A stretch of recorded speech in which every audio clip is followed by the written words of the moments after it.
Yeah. Welcome, y'all. We'll give it just a moment here for everyone's videos to load. So far, we have quite a few of you waiting to join, so that's awesome. It's good to see a great participation the day after, I guess the week after Christmas. Hello, Couple days after. Denise. I know, I'm like, where are we in the week? It's all been a bit of a blur, I will say. Wendy, Erica, Mary, Michelle, welcome, y'all.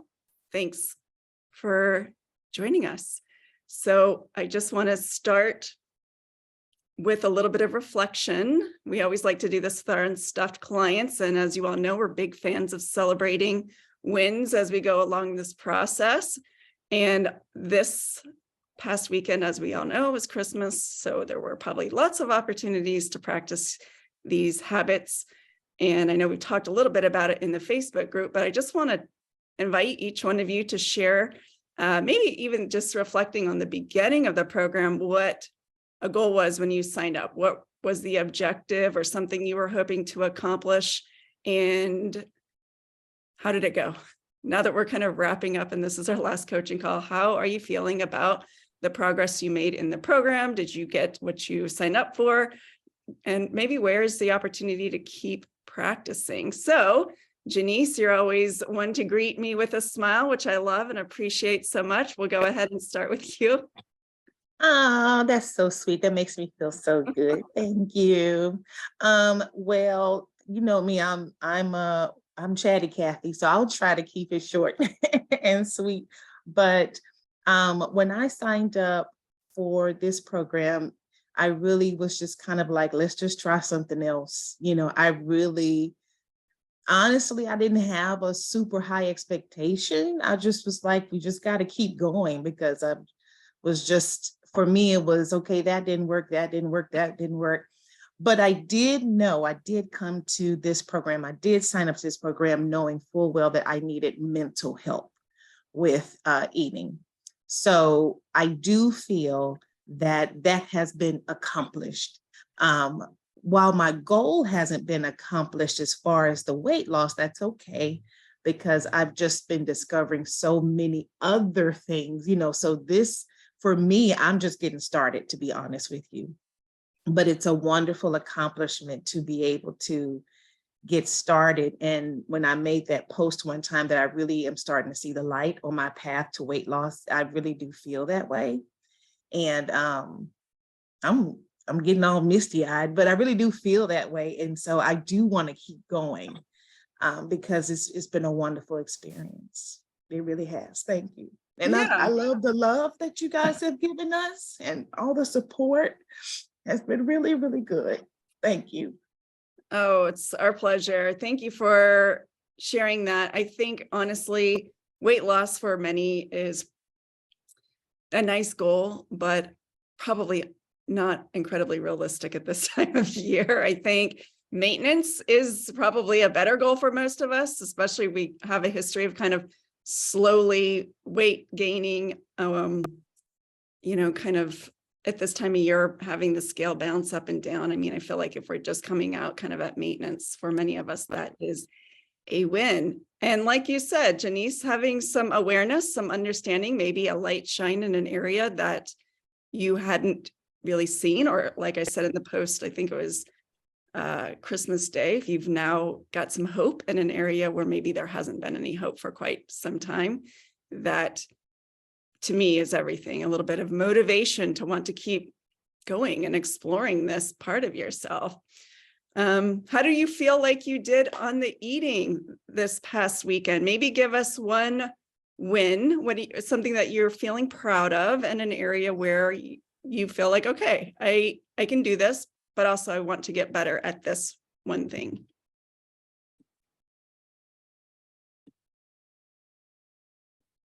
Janice. I'm sorry. Okay. I'm sorry. Like, she has fell asleep over there? No, I'm sorry. She's not done crying yet. Right? I'm trying to choke him back. Okay. Well, for as far as eating, I feel like you said, just more keenly aware of how I felt. Now, I did overeat on Sure. Christmas Day. I didn't have several plates. I did go back because I am this eater that's like, oh, I still have some turkey left, so I need a few more sides. I am one of those people that likes to finish everything at the same time on my plate. So I did find that I went back for little extra spoonfuls, but what I liked is that my signals, my voice said to me louder at one point, even though I knew full well what I was doing, my brain told me, we're full, right? We're full, and we're satisfied, right? This. And it was very loud and it was very clear.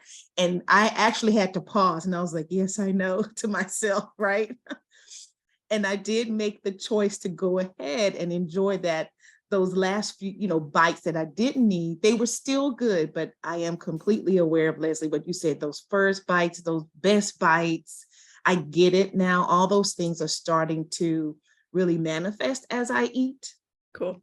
And, or if I decide to give into a thought hunger and it's like, you're not really enjoying this, sorry. And it's like, no, well then just put it down. It's just not doing what you came here for. It's not giving what it's supposed to give, like we say, So I am happy about that. And now I feel I'd like to really start practicing more diligently, being able to let go when my body is satisfied and say, it's okay, we can let go, Yeah. because I think I said it in one of my emails or posts, my body is satisfied before my mind is. Yes. So that's the crossroad where I am right now. Is, I get disappointed because I'm like, oh no, we're full, we're done, if I'm honest with myself. And then my mind is like, but we want to keep going with the experience, So that's where I am. I'm acknowledging it. I'm happy I am. So now I just need to practice saying it's okay, finding my way to say it's okay, we can stop now, because we are going to eat late. Have to have that little practice in place. But I'm happy that all those things came while I was enjoying my Christmas dinner. And my sister, even, she knows that I'm going through this program. So we didn't even cook a lot of food. We both were like, okay, we're done. We're both wrestling with the same things, if you will.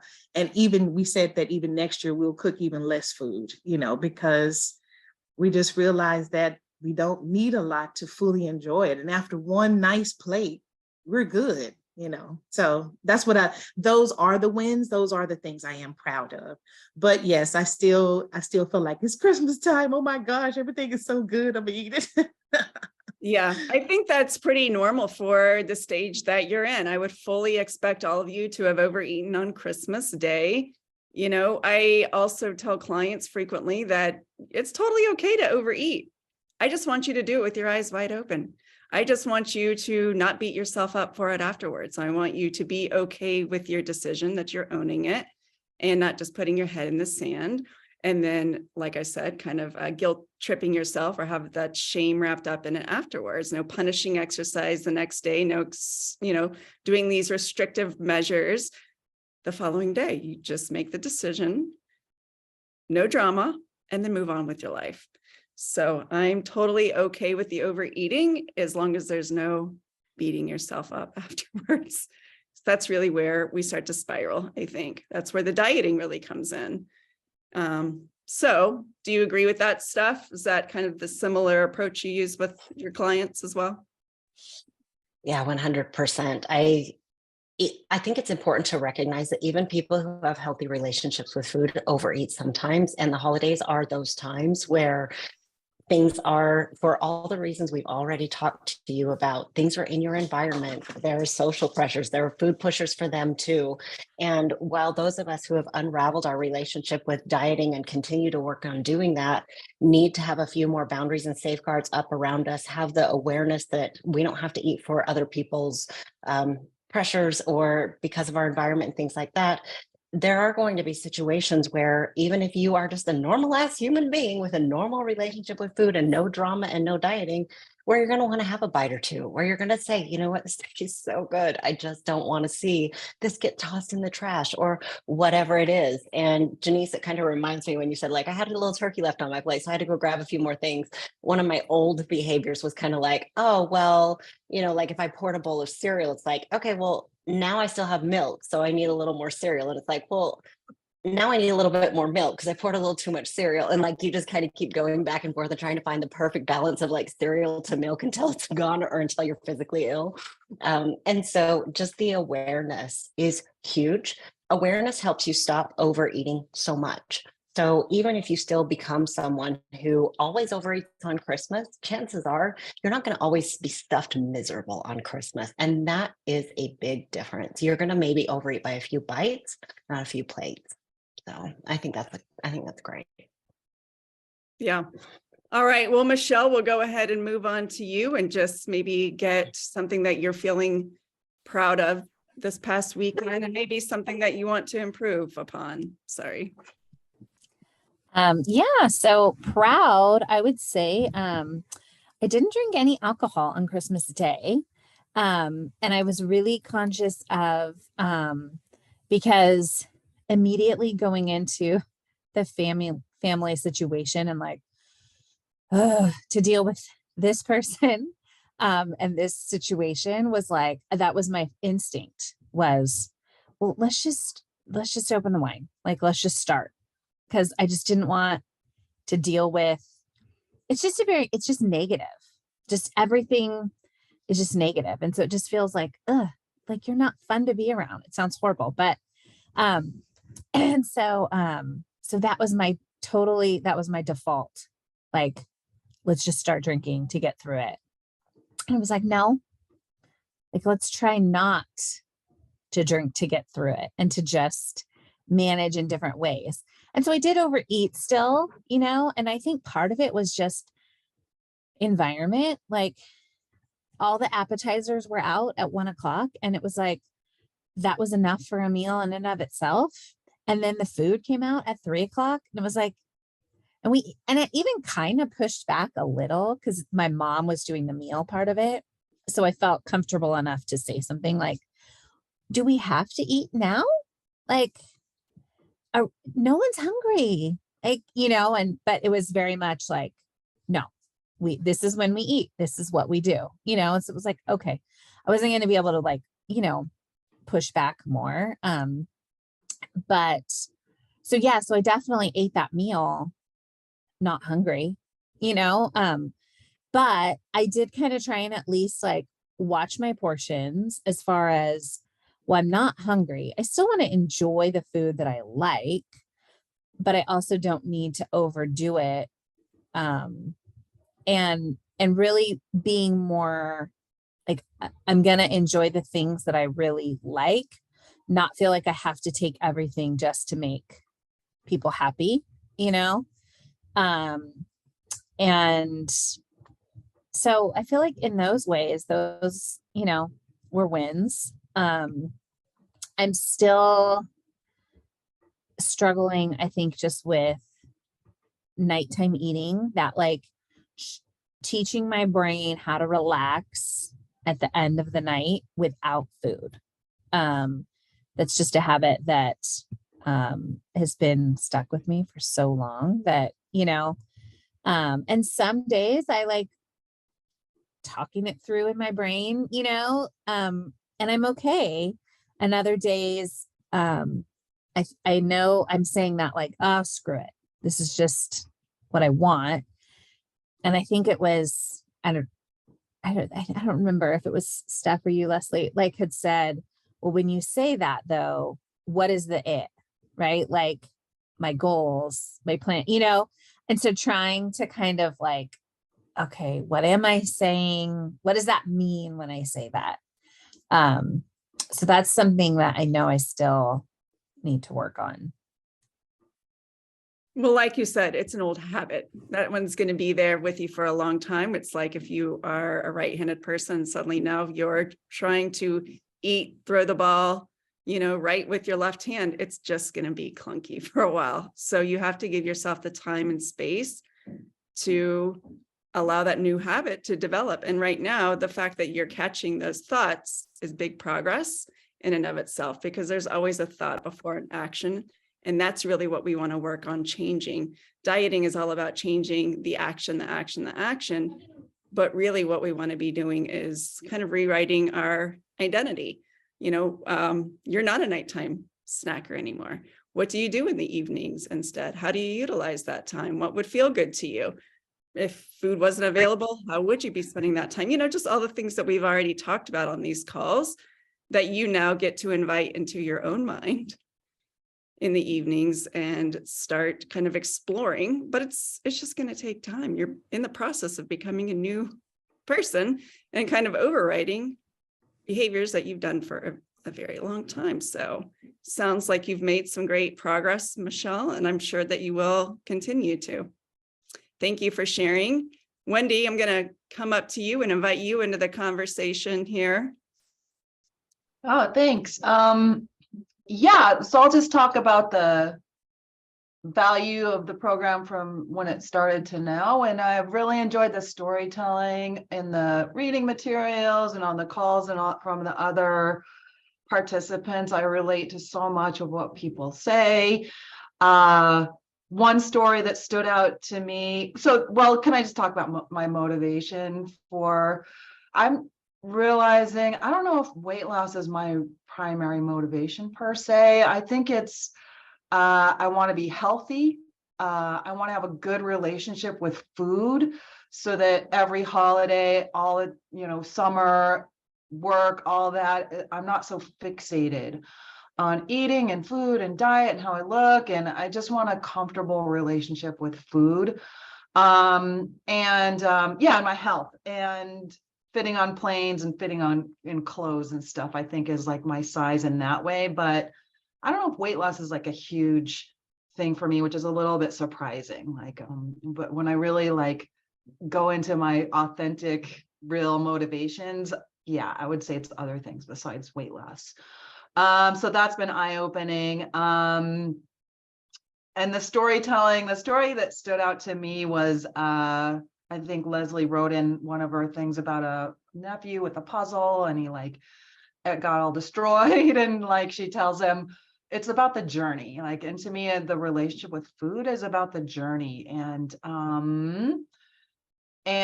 being curious and being a little bit removed. And ironically, that's showing up for yourself. So that was what I did during Christmas, when I did overeat and then it was at dinner and then I went to bed. And first of all, I physically felt terrible. I haven't overeaten in a while. So I just forgot how bad it feels to feel that stuffed. Physically, it just doesn't feel good. And I think I didn't remember that. And then just that night when I finally was able to go to sleep, because I felt shame and guilt and all that, was this is about the journey. It was Christmas Day. Yes, I overate. Janice's story about I don't want this meal to end was I was God, I just really related to that. And that's what I was doing. I didn't want the meal to end. We were with our family and we had spent all day, my in-laws are Italian, making raviolis and Italian food. And it was just really fun to cook with my sister-in-law. And I didn't want that joy to end. And it's okay that it didn't, that I overate and that's fine. So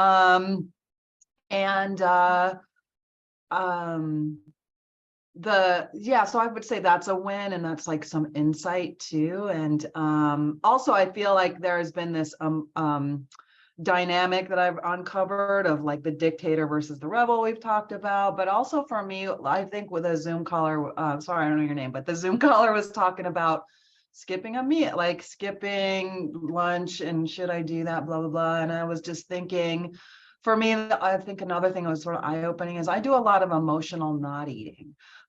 And it's part related to the dictator rebel thing, where it's I'm not going to eat, and it's this big virtuous thing. And my in-laws, they're all pretty heavy too. And I just don't want to, I was heavy, a lot heavier than I am now. And I just feel if I judge them, I'm kind of judging my own self too. And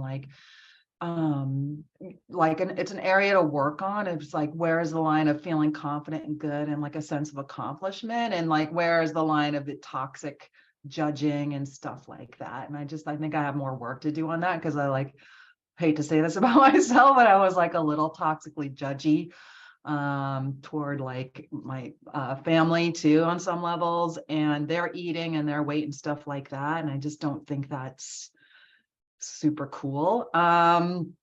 Yeah, so a lot of things knocking around in my head,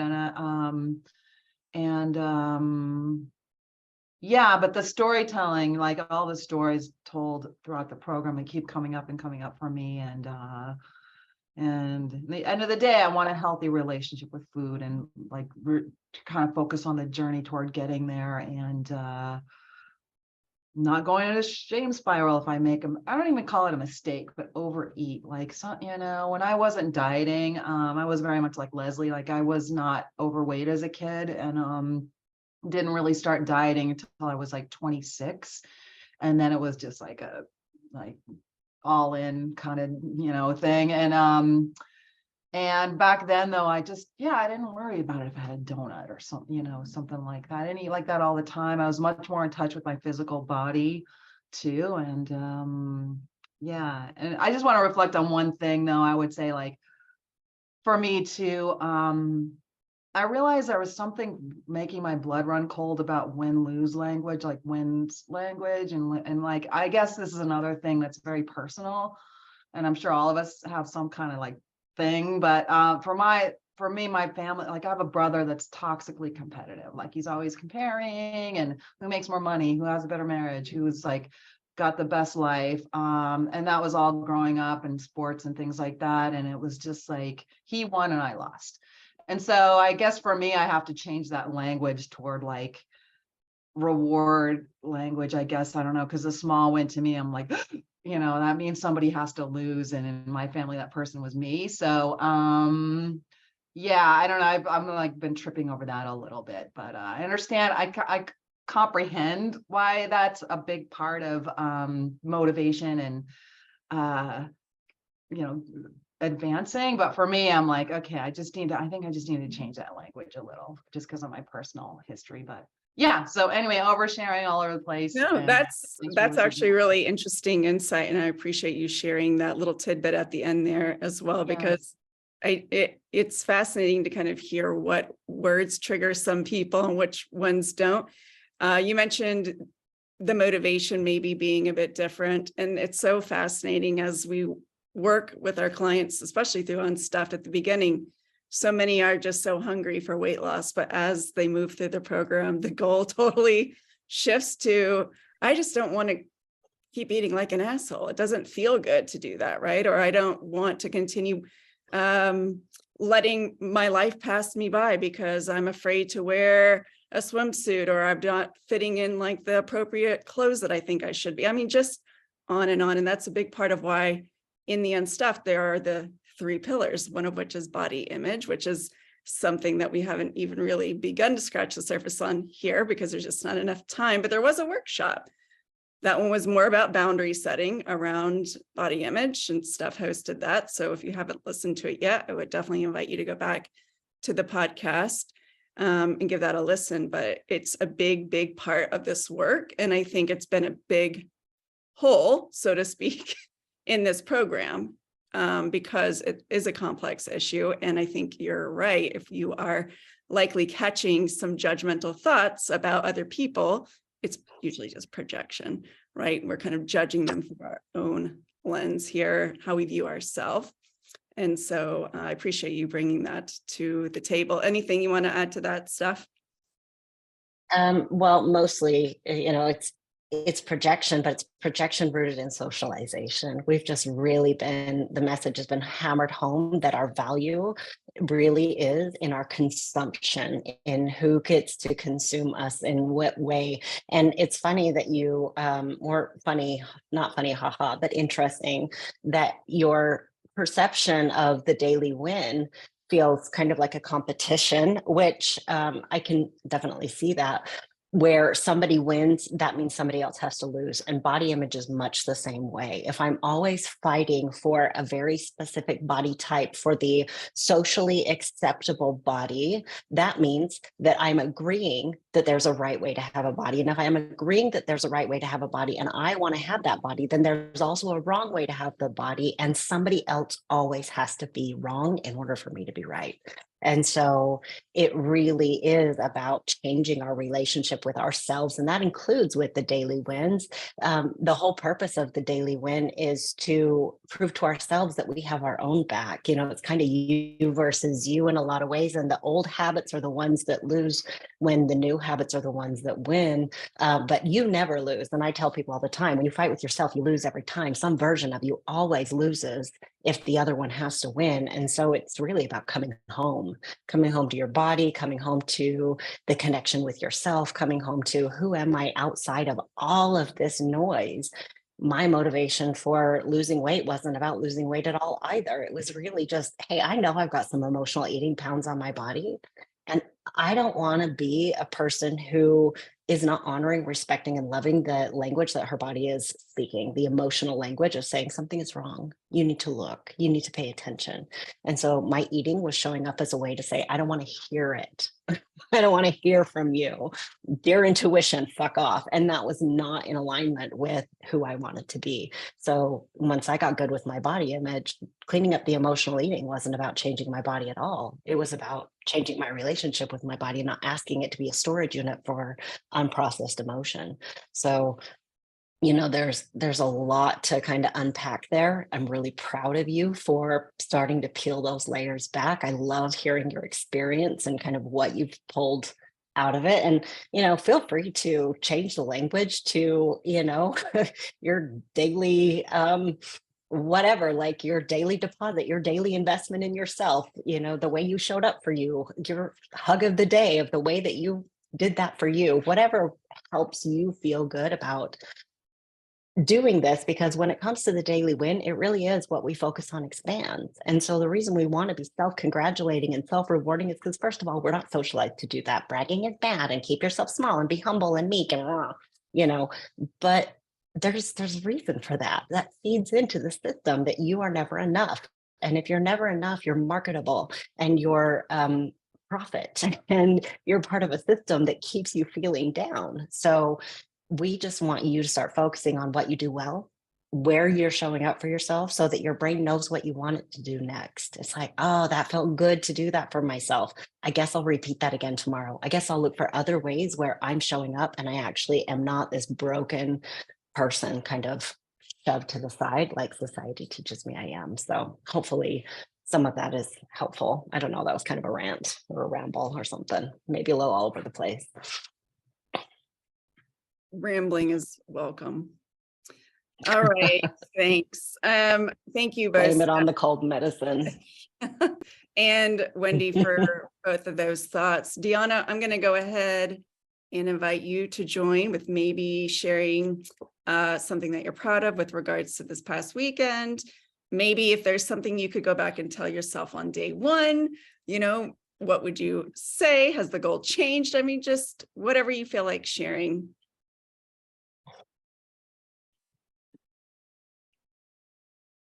Are you muted? I don't know what. I don't know if, there you go. Okay, there we go. I'll try. I'm losing my voice, so I don't know if you can hear me very well. But one of the things I'm most proud of is I'm the mom that makes the dinner, and this is probably the first year I didn't like snack my way through all the food preparation. Like not at all. So I'm super proud of that. Yeah, and I ate 3 times on Christmas. I never got you know, over full like in the past. Even the main dinner, I had my plate and I was sad. It wasn't even like forced. It was just like, I'm done. That's good. And you know, I moved on, and then a few hours later we had dessert, and I was good with that. So that was, it really felt I don't know, I feel like even just in the last few days overall that I've really like turned a corner where you know, I eat my 3 or 4 meals and I'm fine, and there's really no drama about what I'm putting on it. And what I'm putting on my plate. I feel less drama around food than maybe I ever have in my whole adult life. So it's felt really good. It's Yeah, that kind of sounds weird. It's kind very of weird, freeing to but me.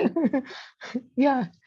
So I'm super grateful for that because, it's totally because of this program and the questions and, just the habits. And so, yeah.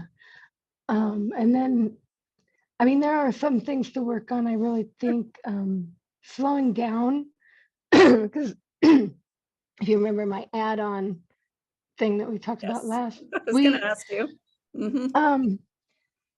I actually thought about several things that could have been contributing to that. And one of them was, oh shoot, I lost my train of thought.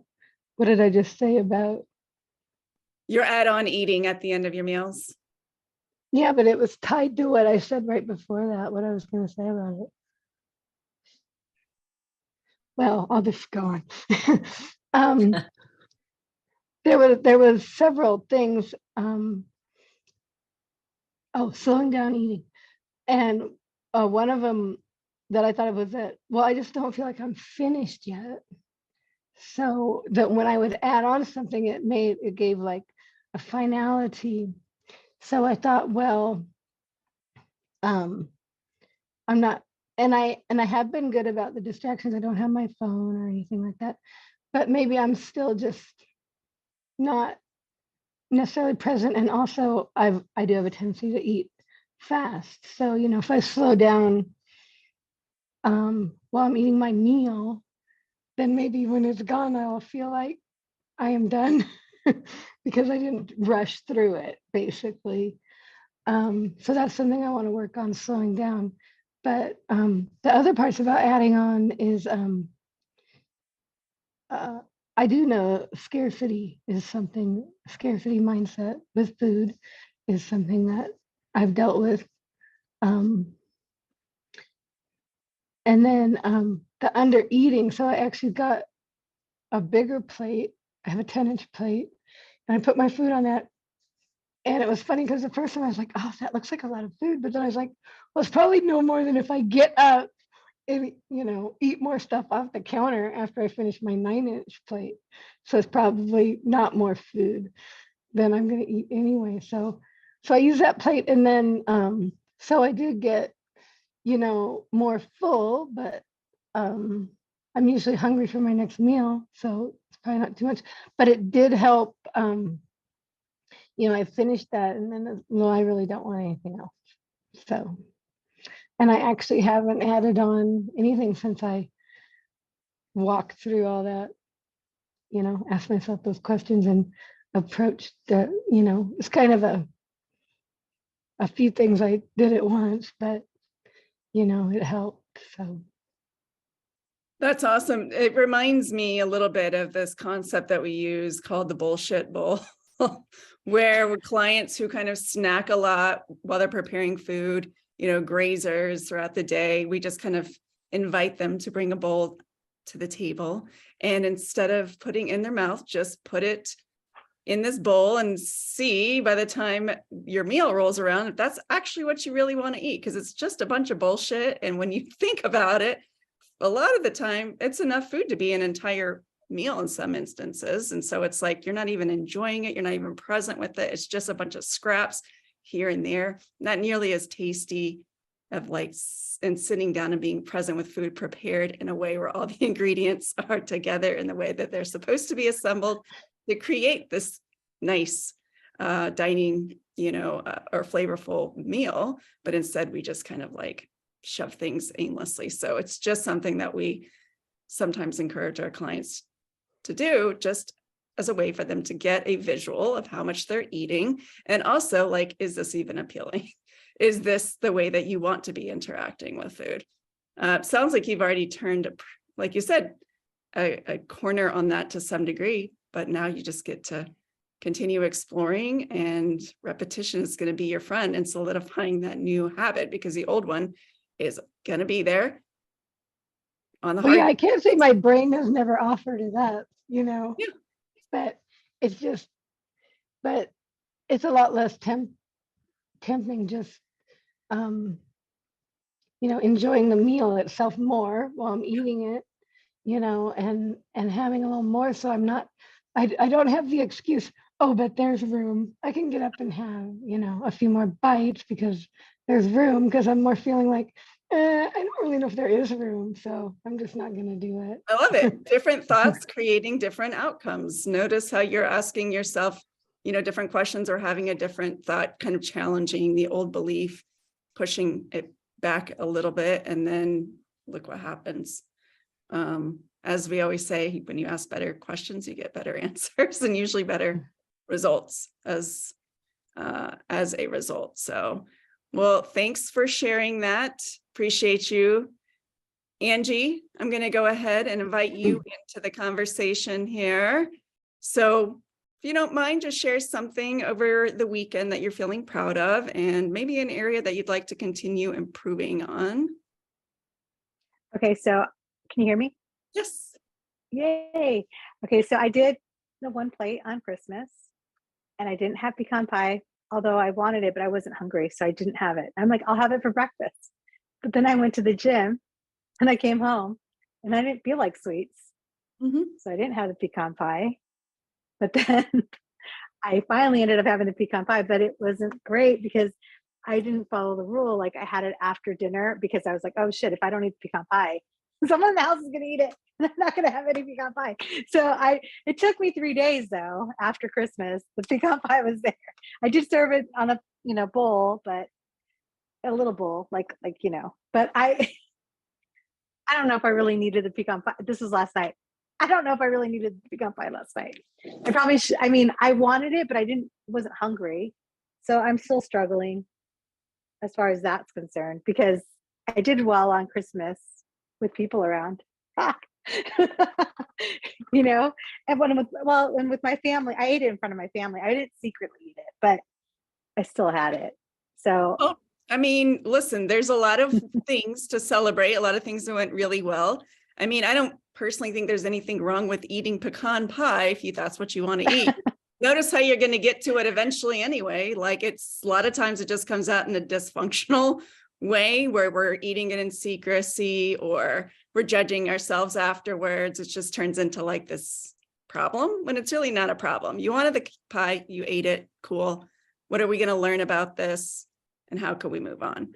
Right. I mean, you mentioned kind of the obsessive thoughts of like, well, if I don't eat it, somebody else will. And I've actually talked a lot about my experience with this at Thanksgiving, because when I first started dieting, I mean, not with pecan pie, by the it way. was literally pecan pie that I made.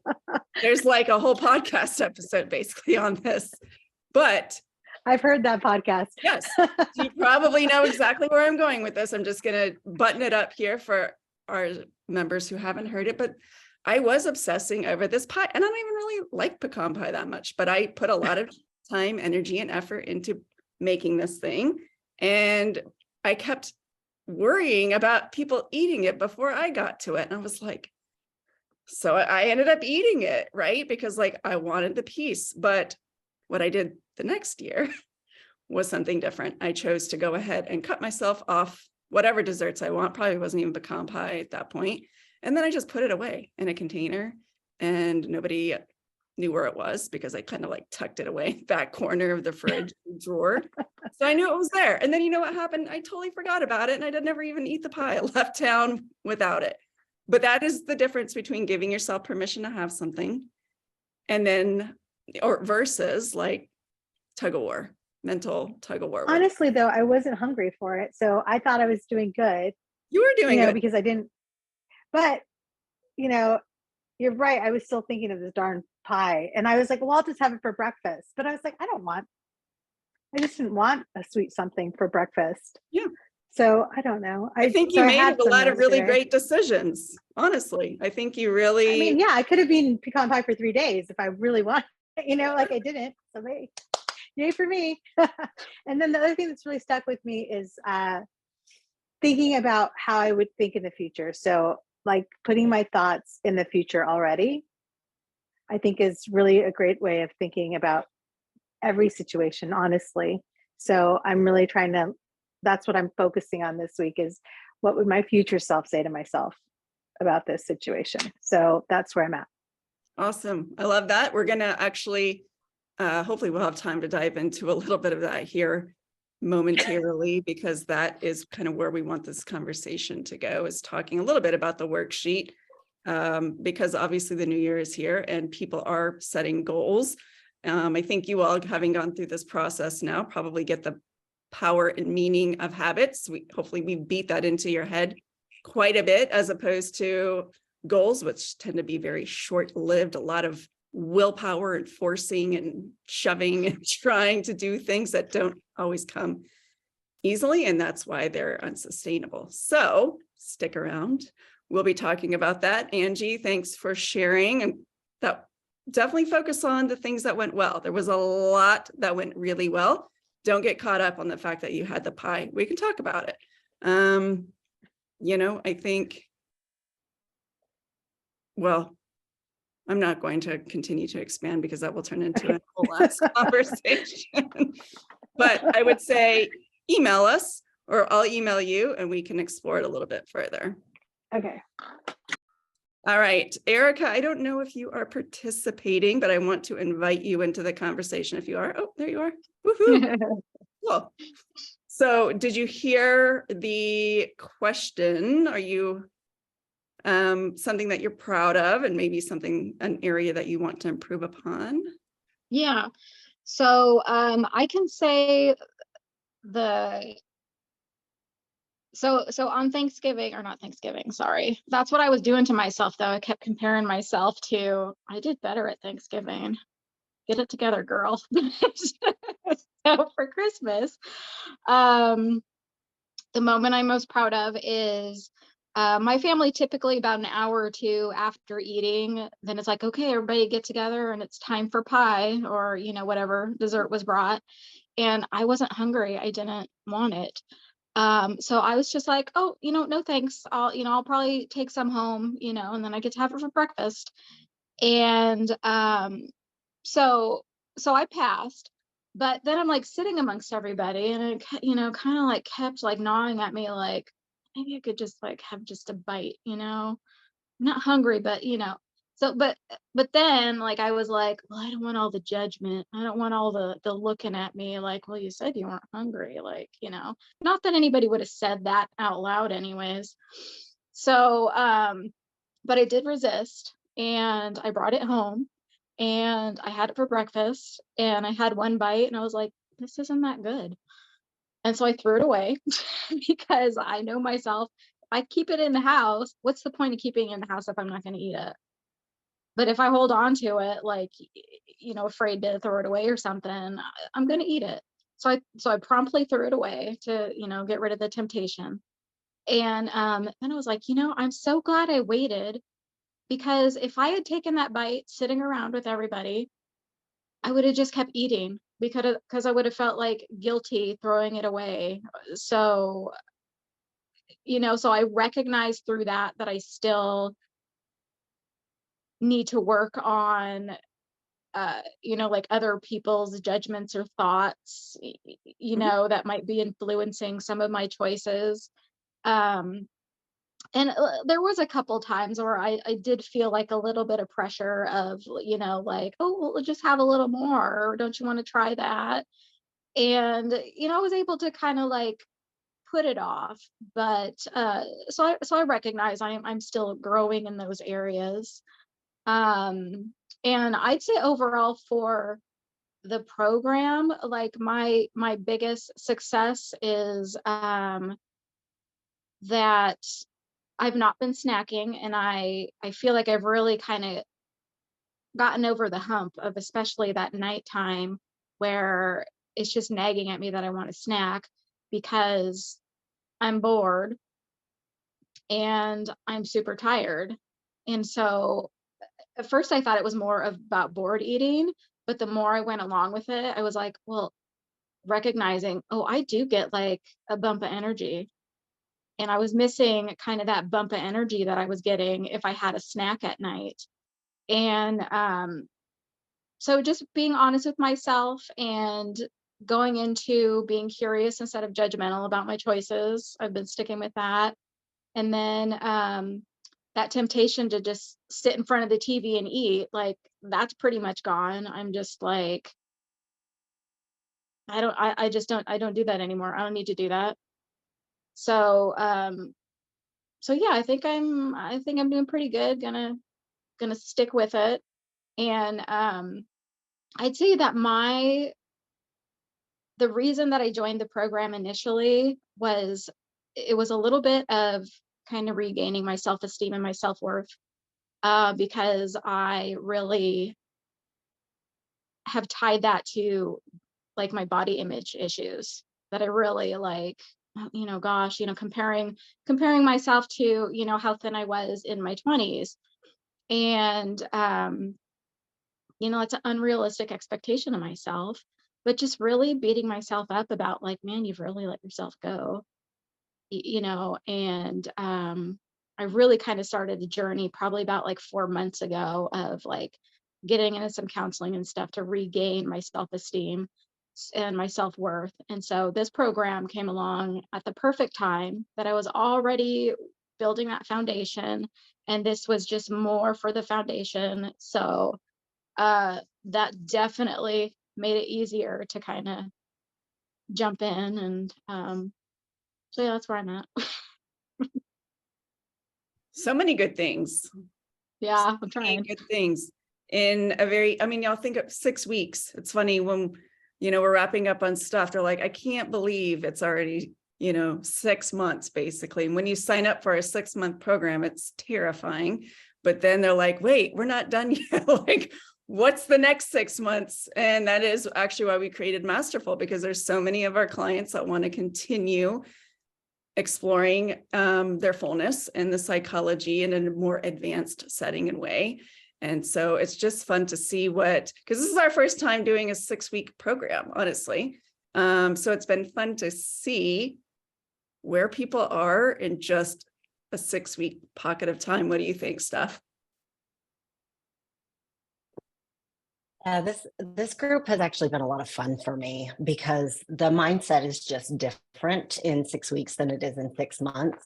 But what y'all are really learning quickly is that it's so much less about the food than maybe you originally thought, and so much less about what you eat and all the calories and things like that than why you eat when you're eating. And it's kind of a difficult thing to condense into 6 weeks, where we're peeling back some of these diety thoughts and things like that and trying to undiet and be like, no, it's not about the food at all. And like, also here, process your emotions, recognize them, pay attention, focus in on, are you hungry? How are you taking care of yourself? What are you actually hungry for? If it's not really food, there's something else. And what do you do with all of those emotions? So this has been a really fun kind of tight container to learn a lot of things in a short amount of time. Yeah, have really impressed me, honestly. I've been really kind of blown away by some of the aha moments that you've taken away in such a short period. I love it. Yeah. Erica, thanks for sharing. I want to make sure we give both Marys a chance to dive in here as well. Thank you. Maddie and Mary. Maddie, are you participating? Yes. Okay. Can you hear me? Yes. Welcome. Hi. Let's see. Yeah. So I guess this was the first like Christmas ever that I had tamales without any guilt. And like it was nice to be able to eat like a tamale without like, I should eat this like all this like masa, like all this like carbs or whatever. Like when I like ate and I wasn't like I ate one, I didn't have multiple like I usually do. So that was good. And there were times on Christmas Eve when my family came over where I ate where I wasn't hungry because they came in shifts. So like I wasn't eating alone, but to return with themselves. So, like I ate with them, like, but I didn't like overeat. I just had like some nibbles, so I wouldn't like feel like alone there. So yeah, so I did feel good, and like I didn't actually overeat, so that proud of myself for that. And like yeah, I didn't feel any guilt when I ate like the desserts or the tamales or like whatever we had. So yeah. Yeah, that's awesome. I know it feels so good to feel in control around food after so many, maybe years, thousands of meals of maybe feeling out of control, especially during a time of year where I think overeating for many of us is the norm. It's kind of expected. So now that you know that you are capable and have developed that skill set on Christmas Day, you can certainly do it the day after Christmas and the day after that and the day after that. And so this all just comes down to repetition, habits, establishing this new normal. I think letting go of the guilt and the shame is huge, because when you're in that shame spiral, it really does cause us to restrict more. Oftentimes, I'll speak for myself anyway, and I would do kind of extreme things, slash calories, increase cardio, and it just got me stuck in the cycle.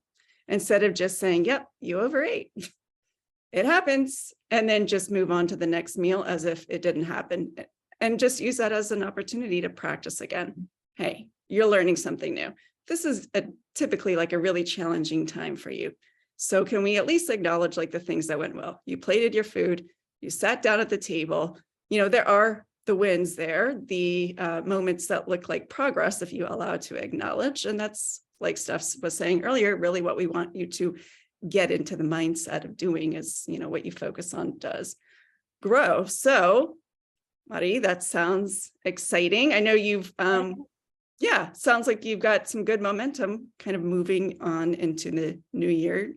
And hopefully all of you are feeling similarly. All right, I'm going to go ahead and move on to Mary. Mary, are you participating with us today? Yeah, I'm here. Okay, cool. Hello. Oh, there you are. Welcome. Yeah. Yeah, so I guess just to reiterate what everybody else is saying, where it's just, recognizing like in what a short period of time, how much I see the change in myself with, I want to say thinking about food, but it's not, because I'm not thinking about food from the time I wake up until the time I fall asleep.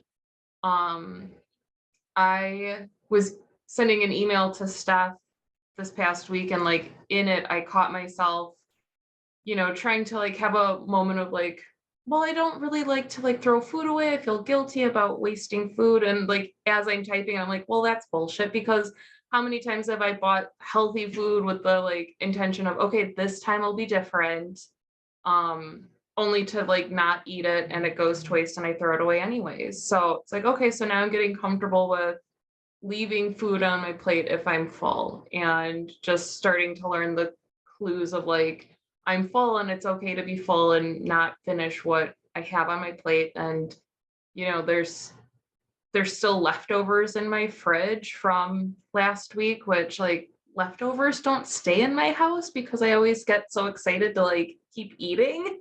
So it's like, I realized I had pizza in my fridge because I was trying to find a container to put food in to like take to my brother's for Christmas. And it's like, well, where's that one? And I like, well, it's not in the fridge. And I open it up just to like double check it's not. And yeah, sure enough, there it is with pizza. And it's like, oh, who knew there was still pizza here? And then it's like, oh yeah, and there's Cheetos in the cupboard. Like, I don't know who you guys have turned me into. I don't recognize this kind of mentality, but I really like it. So it's just, it's just learning to trust the process and trust myself. And just, enjoying the fact that it's happening and not be panicked or unsure of myself, and like I can handle it. Yeah, I would say that's pretty exciting. I mean, it's amazing how long we struggle with this, and really how short, when you're just focusing on the right things, the big dial movers, then how everything can change in such a short period of time. Because to me, it's really just a testament of how habitual we are.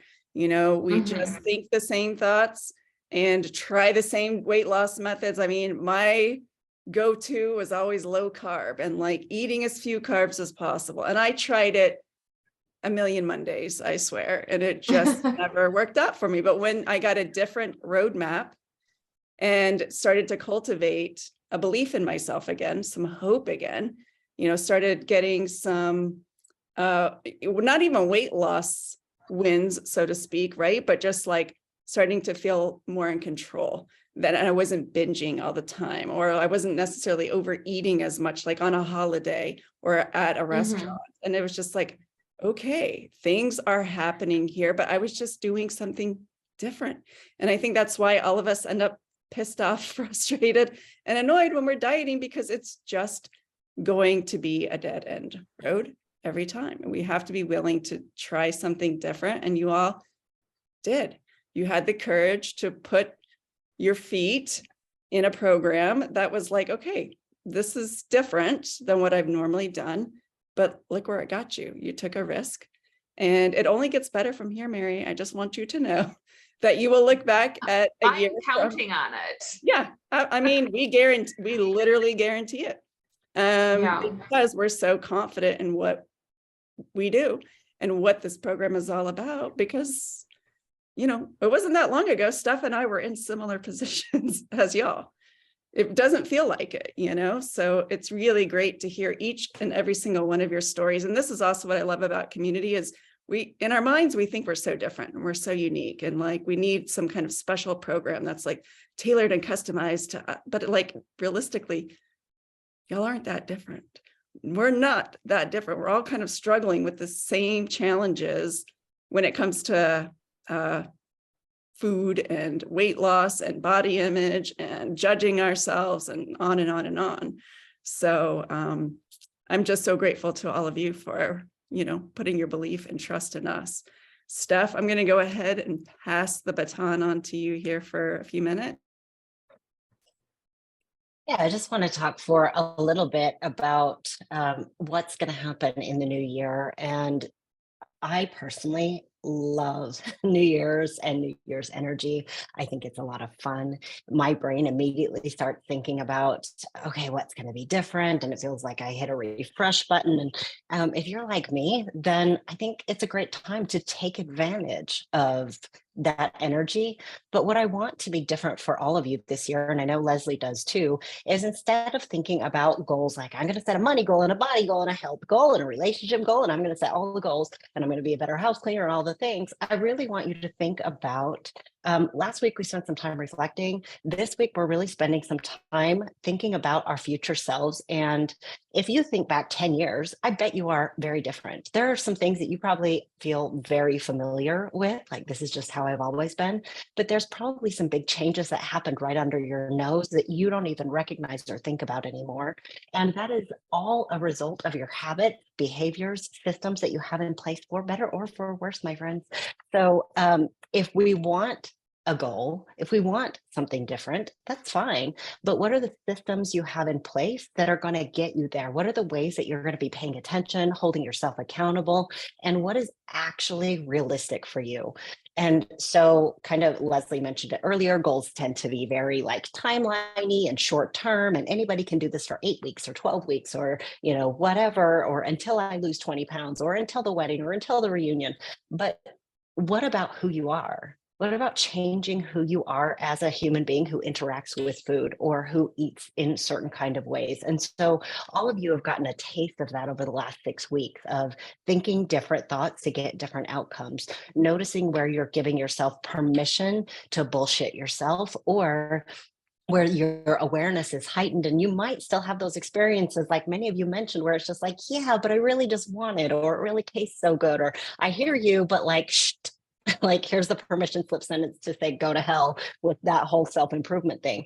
That's gonna happen, right? We can't sustain January energy all year long. No one does.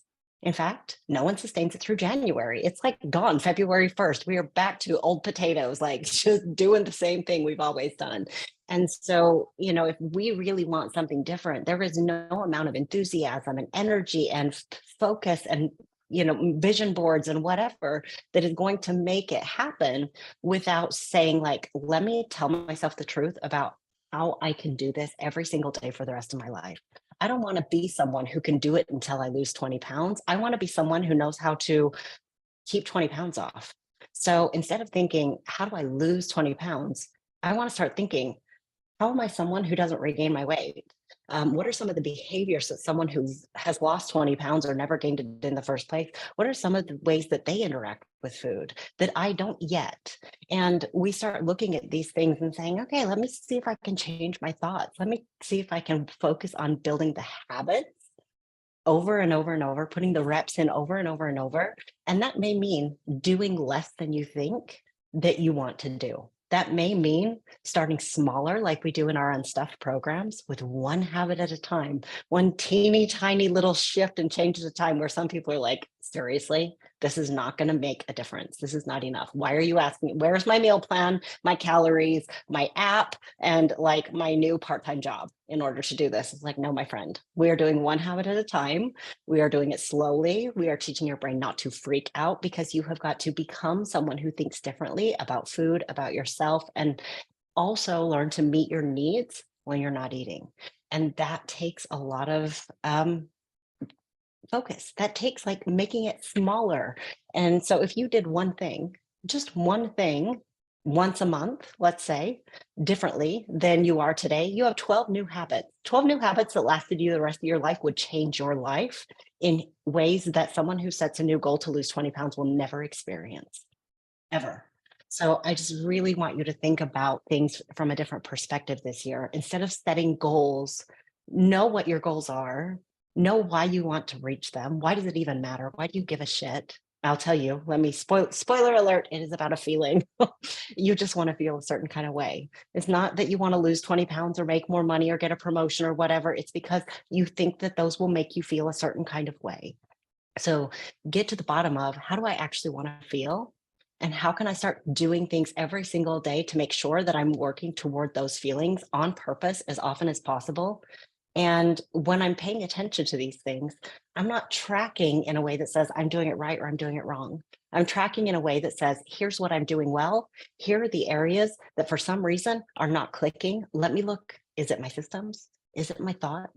Is it my behavior? Do I need support? What do I actually need here in order to make sure that I'm oriented toward how I want to feel and what I want to be accomplishing, the changes I want to make as a person, not just in my jean size, not just on the scale, but I mean, those last as long as you're pulling up your jeans and button them up. Then you walk out the door and you still got to go to work. Still got to deal with your brats and your pets and your life and your mortgage and your cell phone bill and your bullshit. So, jean size, it falls flat. It's nice to be like a reliable jean size all year long, but really you only think about those things for short periods of time, unless you're obsessing about them and worrying about them and judging yourself for them. If you don't want to be someone who worries about food for the rest of your life, well, how do you need to change worrying about food now? What are some of the habits you have in place that help you be someone that just feels comfortable, confident, relaxed around food, whether it's pecan pie or cookies or extra mashed potatoes or balancing out the perfect cereal or milk ratio? It's got to be a shift in the way that you're thinking about things so that you can show up differently. And that's what habits are all about. It's, yeah, sure, the outcome is fun. But I have experience, and I know Leslie has too, with lots and lots of coaching clients that lost their weight. They get to maintenance, and a couple of things happen. One, sometimes they stay on for more coaching because they're like, excuse me, this didn't feel the way that I expected it to feel. And like, I still have all of these mental hangups and things like that, and I'm maintaining. So what gives? It's like, well, you have the habit of thinking about yourself and food in a shitty way. So we still have to change some of those thoughts and behaviors. I know for me, my sentence was, it's the beginning of the end. Every mistake, every overeat, everything was like, well, here we go again. Well, no wonder I was having so many damn problems if I thought, well, one mistake means like I burnt my whole house down. How ridiculous. And another thing is just that nobody throws you a party at the end of your weight loss rainbow. It's just not that exciting because you learn to love the process and the journey, and you meet yourself in that journey and in that process. So the thing that feels really rewarding and really great is knowing that you can put yourself in emotional harm's way because you're in it all day, every day anyway. And you can stay there with yourself. You can be there with yourself, hold your own space and process and work through those emotions. So you're not eating about them anymore. So you're not sending the message that you're not important anymore, or that you're not important enough to pay attention to. So yeah, habits, awesome. Goals, exciting, but short term. And so if we want something better than short term, we got to focus on the habits. We need to make sure that we have the systems in place that make sure that we're showing up in a way that says, this feels like I'm oriented toward where I'm going, or this is not what I said I wanted to do. So let me examine what's really going on there. I don't ever need to get back on track. I just have to realize that the track is bumpy and broken and twisty and like probably gonna send me off into whoever land. But I'm only one decision away from a different outcome. I'm only one thought away from a different decision. So when you have the systems in place, you know what supports you. So I just really want to invite you to focus on that piece. Like, what am I actually thinking, feeling, and doing? Not what do I expect that to give me at the end of the rainbow? Because that's not sustainable. Enthusiasm never is. Motivation, that's deeper. That's showing up whether you want to or you don't. Doesn't matter because you have the drive to do it. But enthusiasm, that's January 1st shit, and we love it. We will drink that up, but only long enough to get us started to focus on what really does matter. And it's like, how do I do it on days that I'm bored? How do I do it on days that don't feel exciting, on days that I'm not weighing in anymore? What if I meet my goal weight? Do I really want to stand on the scale to get my self-worth and my kudos for the rest of my life? Like, don't we just want to move on from that? That's what I invite you to do. And Leslie, I'm sure you have something to add there. I don't know if I covered it all, but.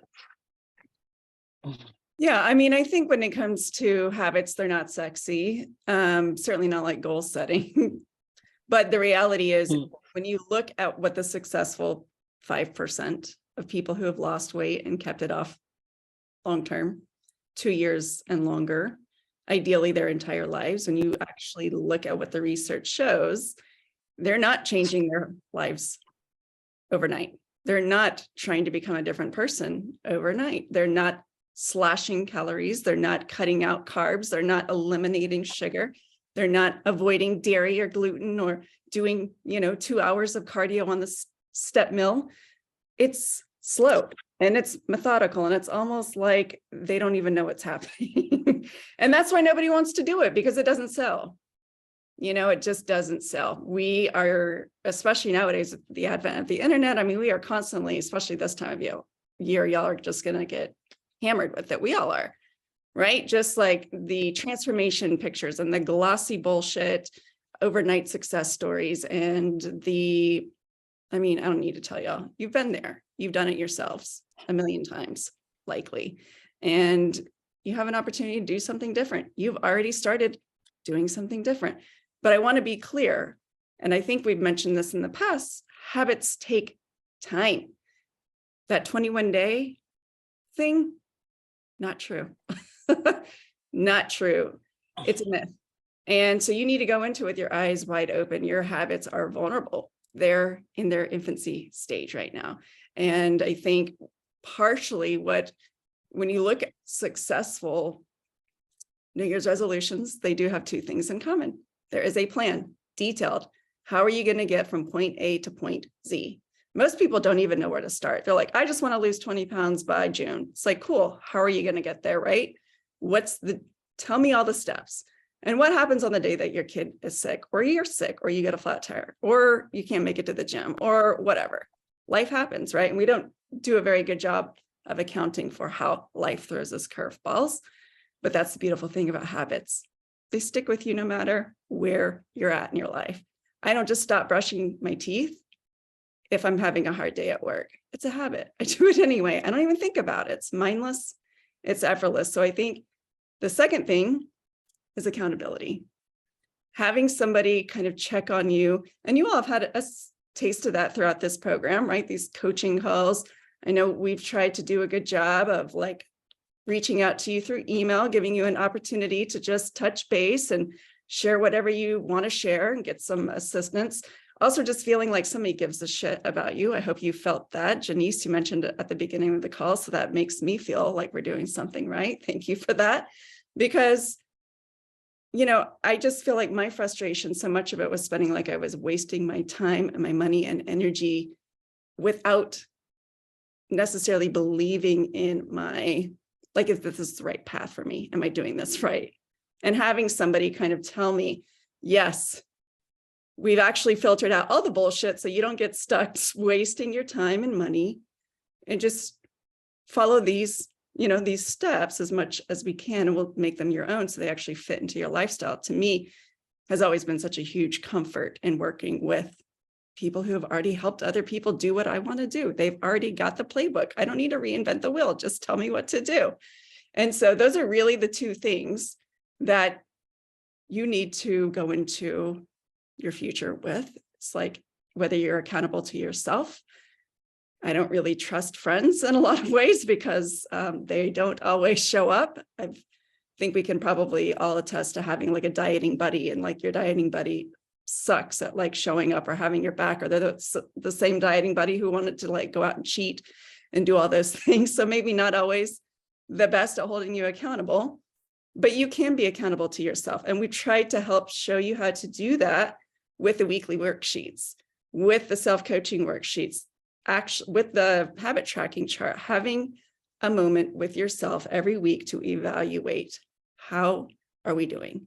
Are we making progress? Are we getting closer to the goal? And I think the beauty in mentorship is like when you hit that wall, you have somebody to help you figure it out, climb that wall, or go around it, or whatever needs to happen. So I just want to be clear, when you're thinking about your future self with these goals and your habits, right? What are the two things you need to get really clear on is your plan, and how are you going to check in with yourself to make sure that you are following through with your plan. And nobody can really do it for you but you, ultimately. So I think that's kind of it. We are going to, so back in September, I think it was September stuff, we did a workshop for anyone who wanted to come. Actually, I think it was like $7, and we hosted this workshop about the 3 pillars of successful weight loss. And Coach Laura, myself, and Steph all kind of spoke, and we just want to give you all access to that workshop. So I'll probably email it out to you tomorrow, and would invite you to, again, kind of use that as a way to think ahead, plan for your future self, get some more support, get a little bit more guidance, get maybe a sense of what we do on stuff. You've gotten some of that here, but it's just so much more. And we just want to send you all on your way with as much help and support as we possibly can, so you get as much value out of this as possible. I think that's really just it for me. So I would invite you to just keep your eyes open on your email inbox, and we'll probably let you all have access to that through the weekend, and then cut it off. So we have a few minutes for coaching. If anyone has anything they'd like to talk about or bring to the table, I'm sure Steph and I know myself are more than happy to help in any way that we can. Steph, I noticed you put on a shirt to match me. You were not wearing this at the beginning of the call. Get your own identity. I was not, but then I know, right? No, I turned off my space heater because it's loud, and I'm like, okay, well, now I need my shirt, but I did have it sitting right next to me. You and I twin fairly often. It helps when you only have 2 winter shirts and you live down south. That's true. That's true. All right, so everyone has solved all their eating problems. No one needs any coaching. Everyone is perfect. I feel like these graduates just need their like crown. Burger King gives them away for free, at least sometimes, seasonally, maybe. You and I, like, everybody's good. Nobody has any questions. Not a question, but I just All want right. to thank everybody for sharing their stories. And I almost always, I really deeply related to the issues that everyone had. I think to Leslie's point, like I always, especially during the pandemic when I'm not going into the office as much, it's just like I'm here alone in my room and I think I'm the only one, you know. So it's been really nice to hear that not only from Leslie and Steph, but from all of you have just shared so freely. And I just, yeah, I just really wanted to say how much I appreciated all that too. Wendy, I love that about you. You have mentioned several times throughout this coaching program the value in the community. And I think the community is so special. I know Leslie does too. So I just really, I appreciate that about you, that you recognize the value in that. And hearing other people's stories, there's just something about not feeling like you are the only person in the world that struggles. Something you really teach in Unstuffed is about self-compassion, and not just a like airy fairy version of like you should just be nice to yourself self-compassion, but the kind that says I'm human, I'm not alone, people suck, I'm people, sometimes I suck, sometimes I let myself down. And it's important to hear it from other people too, that we're not just kind of like rowing a boat all in the middle of the sea all on our own and feeling like there's just no way forward. And it's also really inspiring sometimes if we can get out of our own head, of course, and out of our comparison bullshit bubble and say, you know what, if they can get through a tough time, I bet I can too. What can I learn from them? What are they thinking differently than I'm thinking when they're going through those experiences? So thank you for bringing that to the table.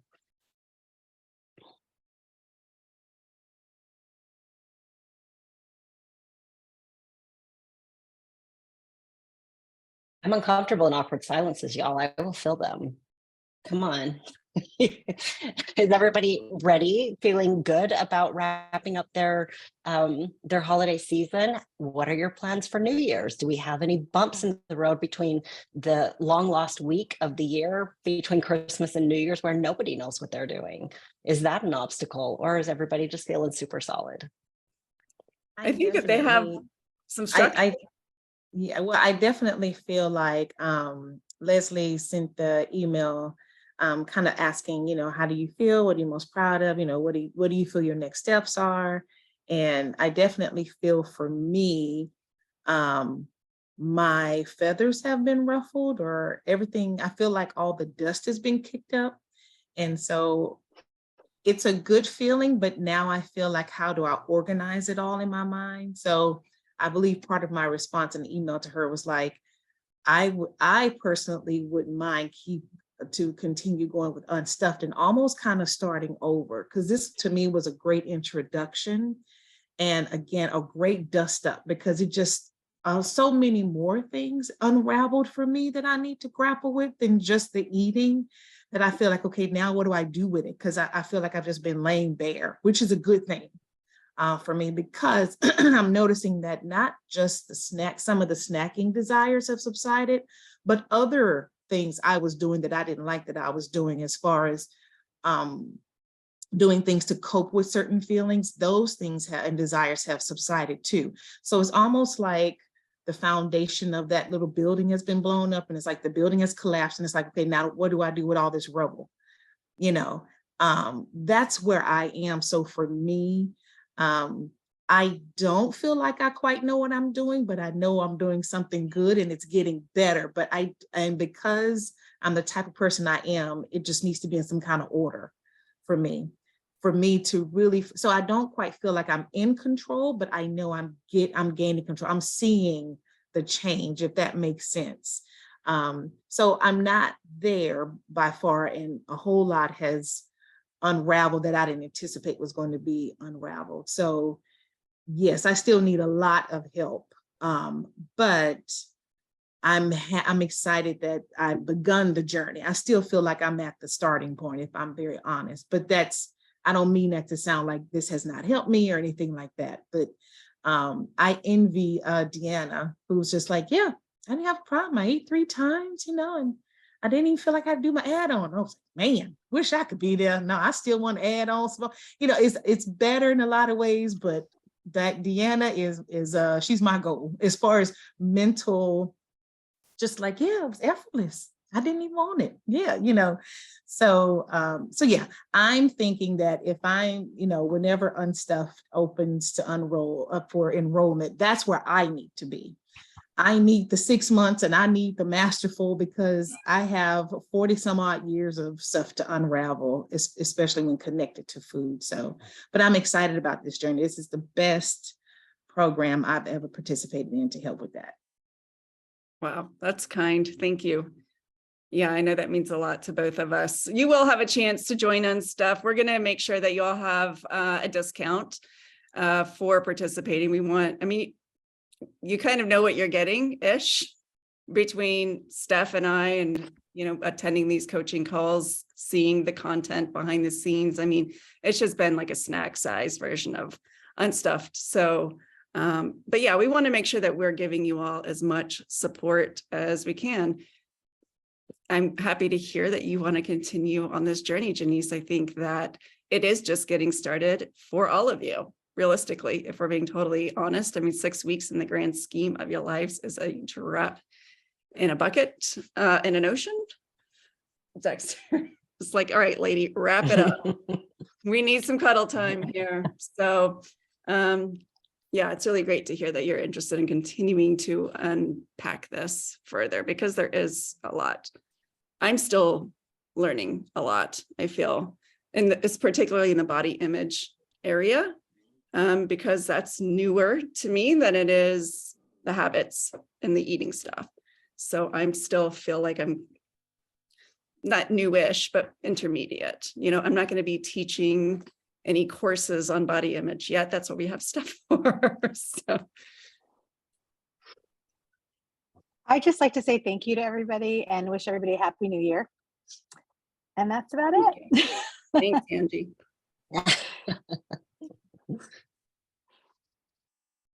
Well, I love that you're able to, Janice, use Deanna as an example. I will just say, Deanna's mentioned before that she's worked on this long before she joined this program. And there are two takeaways from that. One is that be patient with yourself. It takes as long as it takes. And that's that. But the other is that even working by yourself on your own, doing these things, many of you members have been in other programs that have introduced you to maybe some mindset work or some habits work, or, you know, read Atomic Habits. There are a lot of things, a lot of steps and reps you've put in all on your own that have opened you up to even being able to hear this message at all. And then there's still opportunities for growth. I grow all the time. Leslie mentioned already, she grows all the time. What a boring life if we weren't. And so what a better opportunity to use your growth than on what makes you more of who you are, more proud of who you are as a person, and more able to show up, because that has a ripple effect in so many different areas of our lives. So yeah, when it comes to Deanna, she's already put in some reps ahead of time, which allowed her to receive this message in the timeline that she was able to do that. And I'm sure she would say that she still has room to grow. So Deanna, go ahead.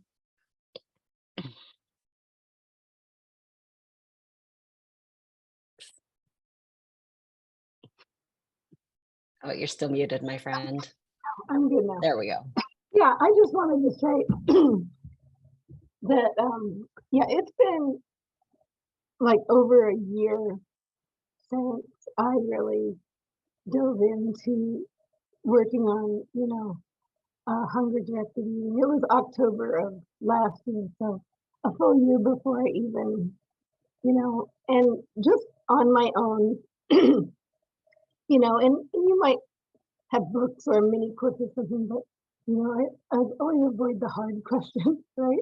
Like, I'm not going to answer that. I'm just going to do the habits. I don't need to answer the questions, you know. But so yeah, it's been, you know, just a lot of spinning my wheels and stuff. But yeah, I don't want anyone to think that I just, oh yeah, I just, you know, I found Leslie 6 weeks ago, and you know, it's just been a miracle, because you know, it really hasn't. There's been a lot of, you know, failures, and why can't I just not eat when I'm not, you know, why is this, it's so, why is it so hard when it should be so easy?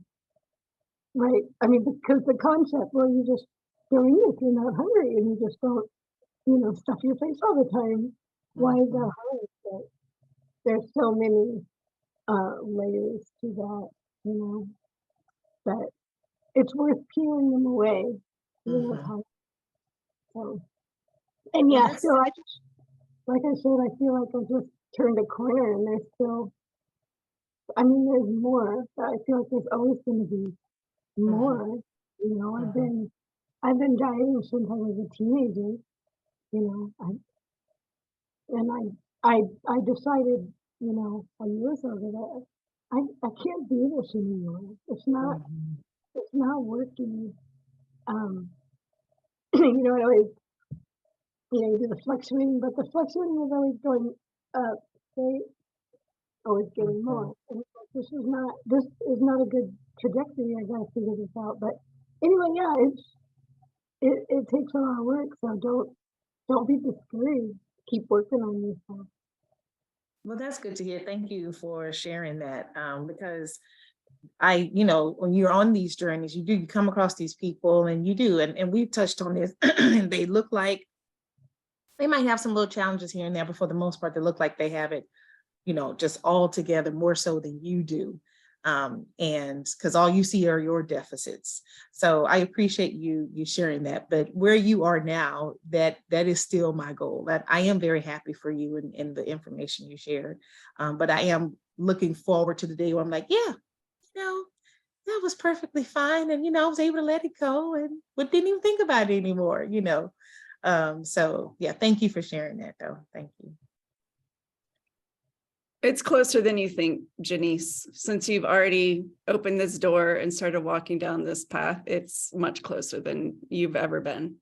So one foot in front of the next, you'll be there in no time. And that's another thing, patience. Yeah, I'm practicing, learning more patience. Yes, with myself. Yes. Well, that's the alternative, right? I want all of you to take note of how you're feeling right now. And if some of you are kind of disappointed in your like participation, or you feel like you didn't do enough or whatever, or you didn't fill out the worksheets and you only came to the calls, or you didn't answer all the emails or whatever, please don't be disappointed in yourself. Just know that this is kind of like learning a new language. It takes as long as it takes. There is a warm-up period for your brain to start looking at this information and going, okay, I think I understand what they're saying here. Like, I just had a conversation with a client a while back when I remember years ago, Leslie said something like, well, I had a couple of bites and my taste buds were satisfied, and that was enough because I wasn't hungry. And I was like, I don't know what you're talking about. Like, what do you even mean your taste buds were satisfied? And then you just walked away. It was not something that was in my brain. I was either cheating on my diet or not. I was either off or on. Like, and even at that point, I had started doing some of my own work, and I was like, yeah, that's a nice concept, but I don't like, okay. And then, like, now I get it. I don't know when I started getting it, but eventually I did get it. And so just know that that's just one of a billion examples where we will say something, you'll be like, that sounds cute, but I will never get there. Or that you don't know me. Thank you so much for your advice. It comes off in layers and it sneaks up on you, and all of a sudden, you kind of wake up and you reflect back, and or something will happen and you go out to dinner and you're just like, I feel good, I'm good, like I'm done. And you have that aha moment. And for the most part, the journey is just reps and reps and reps and repetition. It's boring. But when you have those moments where you're just like, oh, this isn't how I used to operate, this isn't how I used to think, then it's exciting, then it's fun.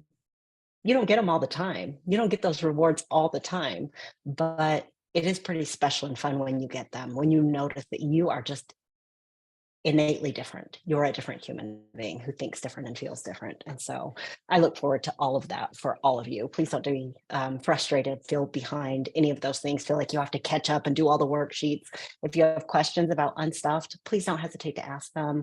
We're happy to answer them if that's something that is kind of nudging you in that direction and you're unsure. Our ears are always open. Our inboxes are always open. We're happy to answer those questions in a non-pressuring, non-assholey type of way.